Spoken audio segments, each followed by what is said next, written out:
Hello, ladies. I want to talk to you today about relationships. I want to talk to you about something we call the little things that gives you a life partner, the little things that brings the man of your dream to you, the little things that keep men when you find them, the little things that make men come back to you. You're going to hear that in a minute. Everywhere I go, everywhere I turn around, I hear ladies say men are cheats, men are stupid, men use women, all men want sex, no man wants commitment. I hear things like all men are fuckboys, all men are players. Now, accepted. No argument. Okay, I'm a man as well. So yes, we are all players. We are all fuckboys. Yes, we love to have sex. Yes, we play with women. Fine. Okay. But have you ever wondered why? It is because every man is looking for something that will make him committed to a woman. There is absolutely no excuse for wanting to sleep around with as many women as you can, but there are some who are looking for that spark that will bring his quest to an end. Now let's talk about the little things in a relationship, the little things that would make a man say, you know what, we've been dating for 2 months. I don't want to take this into 2 years. Let's get married right now, right? Now, this is it. The first thing you need to know is women, you need to stop allowing men pay for you on a date. You need to stop allowing men pay for a date. When you go on a date, pay for your food. Yes, you heard me. Pay for your food. Pay for your food. Now, let me tell you what happens when you don't pay for your food. When you don't pay for your food, and you go to theme park in London, you go to wherever you located, if you're in Nigeria, if you're in Africa, if you're in London, you're in US, in California, Disney World, wherever you are, if a man pays for your food and takes you out on a date and pays for everything you had together, what just happened was this. He just paid for your time. The man paid for your time. And because he has paid for your time, he can do whatsoever he likes with you. At least that's what he thinks, right? Because if I pay for something, I can do whatever I want with it, isn't it? Exactly.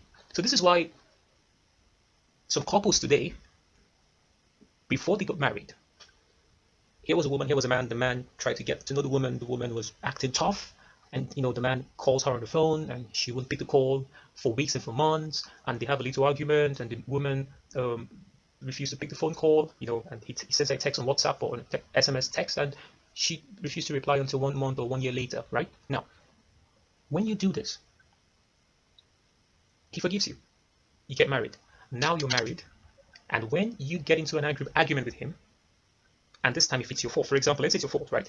And you get into an argument with him, now he's not going to apologize. He will make sure you don't he will make sure that he does not forgive you until the next 2 years because of the little things that had a history together with both of you, right? So this is what I want to tell you. The little things matter. Now, let me teach you how to get a nice guy. Let me teach you how to get a sweet guy, right? Let me teach you how to make a man chase you without makeup, without externals, without artificial. You don't need to be sexy. You don't need to be pretty. But I can show. I'll show you. Now, listen to me. Now, this is it. This is how you do it. Make it a commitment on your part to bring out the good side of people, right? If you go to the canteen with a colleague, with a friend, or with an office colleague or whatever, why not offer to share your food with that person? It might sound weird. Oh yes, I know. Of course, it's going to sound weird if my office colleague, a female, asks me to share her food, because that would sound strange. But then it sends a message. It means she's thinking about us, not just her. A visitor comes to your office. A visitor comes to your house. Why not offer him Why not offer to follow him till he gets to the gate, or till he gets a bus home, and then you come back home? The little things, the little things, the little things. Because when you do these things, when these young men go back home to reflect and to have a reflection before they go to bed, and they think about it, it's new. It's new to them. It's different. What you did is new to them. Nobody does that. And perhaps they might be led to come find you again. And that's how you're going to get a date and possibly a husband, for those of you who would love to get married. Okay? Okay, let's go outside the office space and outside. Let's say you go to church, right? You go to church, you go to mosques, whatever your spirituality is centered on, right? Good.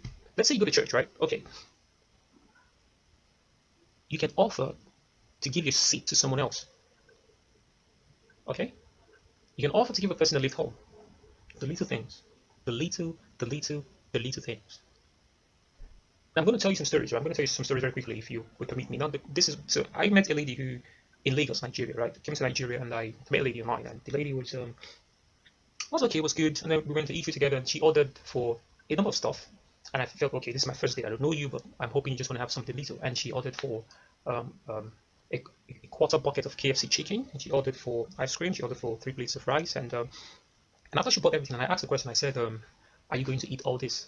And she said, "Yes." And I said, "Okay, let's pay for it then."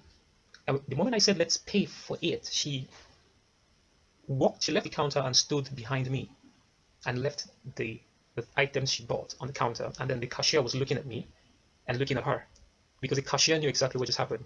The cashier knew that I stood at a distance. She ordered, and she left what she ordered to stand behind me. I had to pay for it. Well, guess what happens then? I paid for it. I never gave her a second date. Ladies, you give men the right to treat you like shit when you allow him pay for your date. When you go on a date, pay for what you eat by yourself. No matter how poor you are, you have someone who gives you pocket money. It could be your father, your mother. If your mother and your father are dead, you have an uncle, you have a brother. No matter how small it is, you can bring out $100 and get yourself a cup of ice cream. It's not going to make you poor. Just doing that will not bankrupt your entire life. Think about this. Ladies, you need to stop it. There's a trend going on in Africa, in Lagos, Nigeria, especially, and in Abuja, where a man must spend on a woman, and until he spends and spends and spends and spends, then she'll say yes. And after she says yes, he has to keep spending, keep spending, keep spending to prove that he's capable of spending in the future after marriage. You need to stop it. Now listen, when you go into a relationship with this mindset, this is what happens. When he no longer cares about you, when he no longer has enough money, he now begins to treat you like shit.